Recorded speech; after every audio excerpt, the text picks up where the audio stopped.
Viewers, welcome to another blog. আজকে যে টপিকে কথা হবে সেটি হচ্ছে স্কিন বায়োপসি।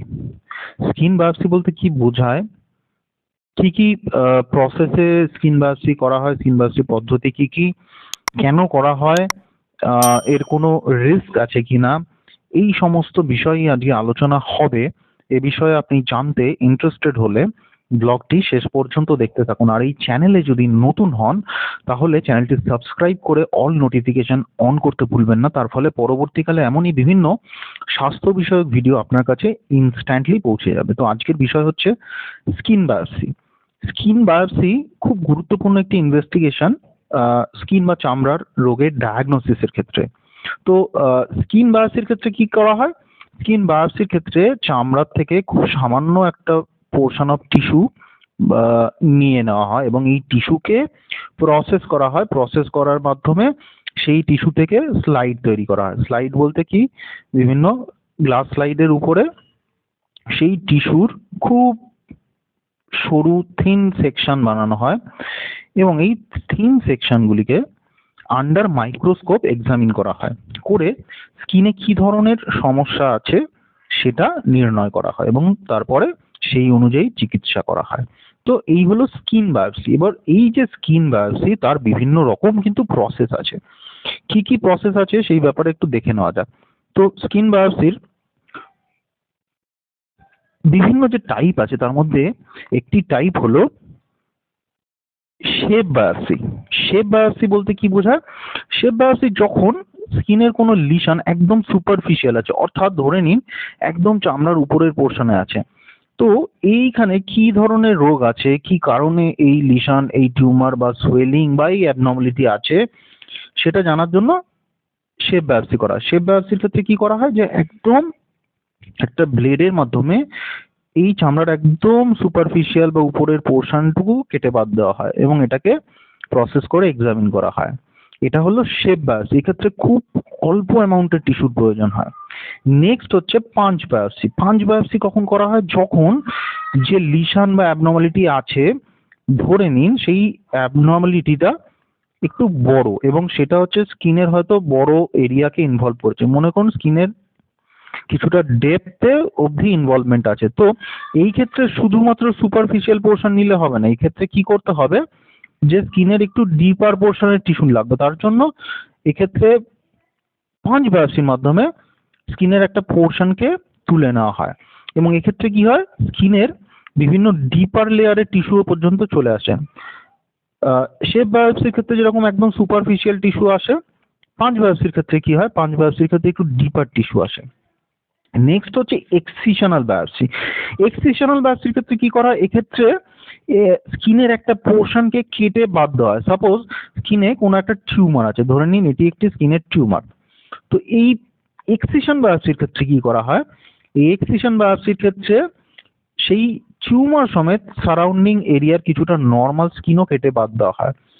এর ফলে কি হয় যে এক হচ্ছে এখানে কি ধরনের অ্যাবনর্মালিটি আছে সেটা বোঝা যায় এবং সেই অ্যাবনর্মালিটি তার সারাউন্ডিং এরিয়া অর্থাৎ পাশের স্কিনে কত দূর অব্দি বিস্তৃত আছে সেই সম্পর্কে একটা আইডিয়া পাওয়া যায়। চলে আসি আমাদের থার্ড স্লাইডে। থার্ড স্লাইডে হচ্ছে কখন বায়োপসি করা হয়, বায়োপসি করার ইন্ডিকেশন কি, কেন বায়োপসি করা হয়।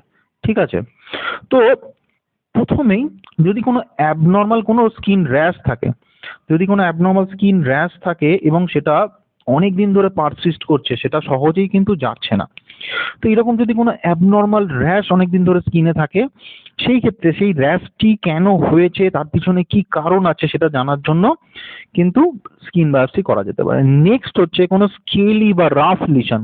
স্কেলি অর্থাৎ যেখানে স্কিন অনেক ড্রাই এবং রাফ হয়ে আছে, অনেক দিন ধরে আছে, বিভিন্ন রকম মেডিকেশন দিয়েও হয়তো সেটা দূর করা যাচ্ছে না, তখন সেই ক্ষেত্রে রোগ নির্ণয় করার জন্য কিন্তু স্কিন বায়োপসি করা যেতে পারে। কোনো ওপেন সোর, ঠিক আছে, ওপেন সোর মানে কোনো ঘা হয়ে আছে এবং বিভিন্ন রকম অ্যান্টিবায়োটিক জাতীয় মেডিকেশন বা অন্যরকম কিছু ট্রিটমেন্ট ইউজ করেও যেই অ্যাবনর্মালিটিকে কোনোভাবে কারেক্ট করা যাচ্ছে না, তো সেই ক্ষেত্রে কিন্তু বায়োপসি করা যেতে পারে। নেক্সট হচ্ছে কোনো মোল। মোল বলতে কি বোঝা? বিভিন্ন রকম তিল, হ্যাঁ, যেটার কোনো রিসেন্ট কোনো সাইজ বা শেপের বা কালারের কোনো চেঞ্জ হচ্ছে, অর্থাৎ একটা তিল হয়তো অনেকদিন ধরে স্কিনে ছিল, রিসেন্টলি দেখা যাচ্ছে যে সেই তিলটির আকার, তার কালার বা তার শেপ এগুলি বা তার সাইজ এগুলি কিন্তু চেঞ্জ হচ্ছে হঠাৎ করে। তো এইরকম কন্ডিশনে কিন্তু স্কিন বায়োপসি করার প্রয়োজন হয়।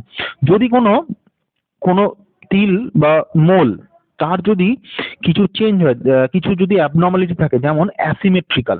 অ্যাসিমেট্রিক্যাল অর্থাৎ কি হয়, যে সেটি অ্যাসিমেট্রিক্যাল অর্থাৎ বিভিন্ন রকম আহ, আহ, আকারের হয়েছে, অর্থাৎ সেই লিশনটিকে যদি দুই ভাগে ভাগ করা হয় তাহলে তার দুটি পোর্শন যদি সমান না হয় তাকে বলা হয় অ্যাসিমেট্রিক্যাল। এরকম যদি তিল জাতীয় কোনো বা কোনো র্যাশ বহুদিন ধরে থাকে যেটা সহজে যাচ্ছে না, সেই ক্ষেত্রে স্কিন বায়োপসি করার প্রয়োজন হতে। বর্ডার, যদি কোনো অ্যাবনর্মালিটি বর্ডার ইরেগুলার হয়, এক্ষেত্রে যেরকম দেখা যাচ্ছে ইরেগুলার বর্ডার, কোনো রাউন্ড বর্ডার নয়, বিভিন্ন জায়গায় বিভিন্ন রকম বর্ডার হয়ে আছে, তো এই ক্ষেত্রে স্কিন বায়োপসি করার প্রয়োজন হতে। কালার, কালার যদি আনইভেন হয়, অর্থাৎ কোনো জায়গায় ডার্ক, কোনো জায়গায় লাইট, ঠিক আছে, এই এই ইলিশনটিতে যেরকম দেখা যাচ্ছে যে এখানে একটা জায়গায় ডার্ক হয়ে আছে, একটা জায়গায় লাইট হয়ে আছে, আবার একটা এরিয়া ডার্ক হয়ে আছে, তো এই ক্ষেত্রে কিন্তু স্কিন বায়োপসি করে এটা কোনো বিশেষ ধরনের টিউমার কিনা সেটা কিন্তু জানার প্রয়োজন হতে পারে। ডায়ামিটার, যদি এই মোলটির বা অ্যাবনর্মালিটির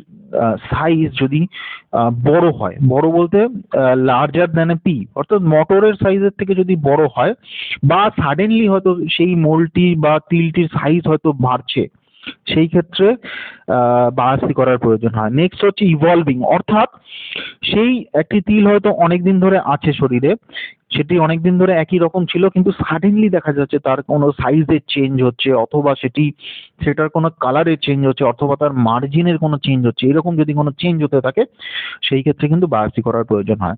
নেক্সট হচ্ছে কোনো ব্লিস্টারিং স্কিন লিশন, অর্থাৎ স্কিনে ফোস্কার মতো কোনো অ্যাবনর্মালিটি হয়তো আছে এবং স্কিনে একাধিক জায়গায় আছে এবং তার পিছনে কোনো ডেফিনিট কোনো কজ খুঁজে পাওয়া যাচ্ছে না, তখন কিন্তু স্কিন বায়োপসি করা হতে পারে। কিছু অটো ইমিউন ডিজিজ আছে, সেগুলির ক্ষেত্রে কিন্তু এরকম ব্লিস্টার হতে পারে, তো সেটা ডায়াগনোসিস করার জন্য কিন্তু স্কিন বায়োপসি করা হয়।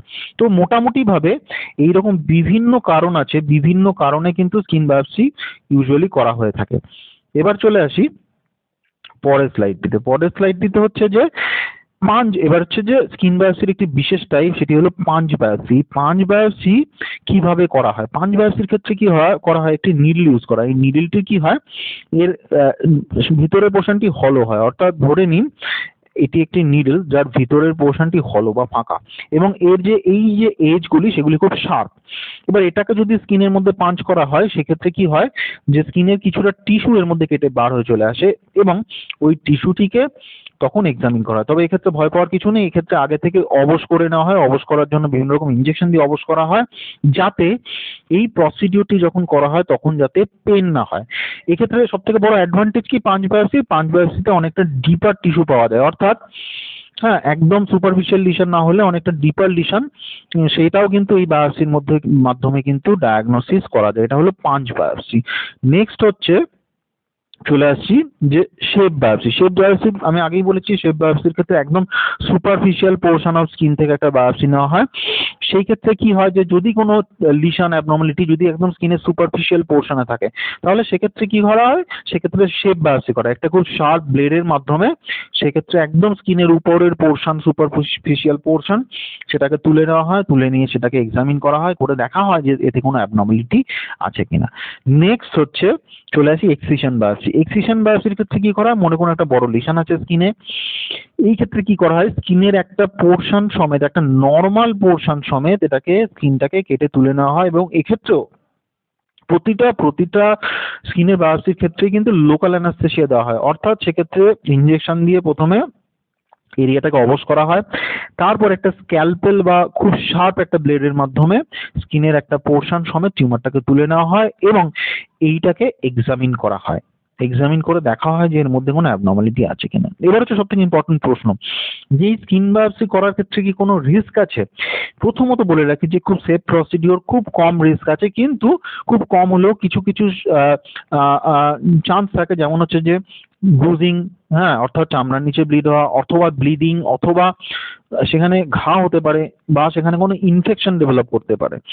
ইউজুয়ালি প্রপার প্রসিডিওর মেনে যদি করা হয় এবং এই বায়োপসির পরে যদি যথাযথ সাবধানতা অবলম্বন করা হয় তাহলে কিন্তু এই ধরনের কমপ্লিকেশনগুলি ইউজুয়ালি হয় না।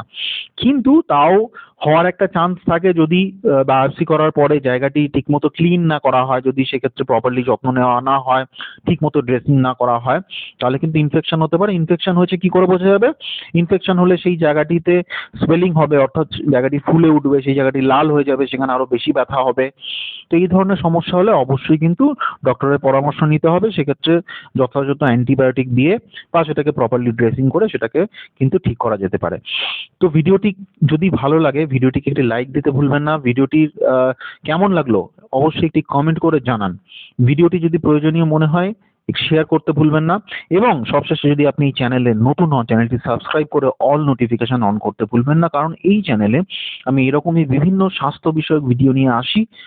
এই ধরনের ভিডিও পেতে অবশ্যই চ্যানেলটি সাবস্ক্রাইব করে অল নোটিফিকেশন বাটনটি প্রেস করবেন, তার ফলে পরবর্তীকালে এই ধরনের ভিডিও যখনই আমি আনবো আপনার কাছে ইনস্ট্যান্টলি পৌঁছে যাবে।